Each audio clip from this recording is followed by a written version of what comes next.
LB Nagar లో బాలుడి kidnap ఘటనను ఛేదించారు పోలీసులు. 4 నిందితులను అదుపులోకి తీసుకున్నారు. నిందితులను కర్నూలు, కడప, హైదరాబాద్ కు చెందిన వారిగా గుర్తించారు.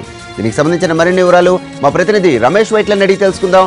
రమేష్, చెప్పండి, నిందితులను పోలీసులు ఎక్కడ అదుపులోకి తీసుకున్నారు? కిడ్నాప్ కు సంబంధించిన డీటెయిల్స్ ఏంటి?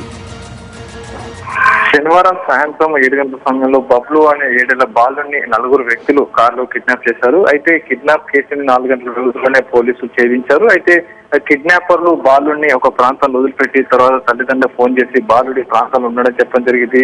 అయితే కేసు సంబంధించి పోలీసులు విచారణ చేస్తున్న సమయంలో కొన్ని విషయాలు బయటపడడం జరిగింది. దీనికి సంబంధించి ప్రస్తుతానికి 4 వ్యక్తుల్ని పోలీసులు అదుపులో తీసుకొని విచారిస్తున్నారు. ఇందులో 2 కర్నూలు కాగా, ఒకరు కడపకు చెందిన వారు, మరొకరు హైదరాబాద్ చెందిన వాళ్ళు. ఇందులో ఒక వ్యక్తి ఒక ఛానల్లో పనిచేస్తూ ఉద్యోగం తొలగించబడింది. అయితే సంబంధించిన ఆ సదరు ఛానల్ సంబంధించిన ప్రతినిధుల్ని కిడ్నాప్ చేసే ప్రయత్నంలో అతను ఉన్నాడు.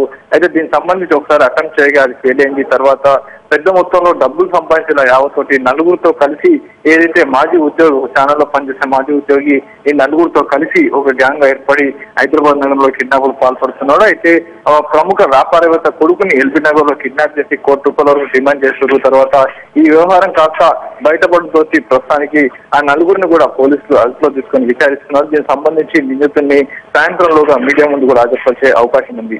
Sir right, thank you Ramesh.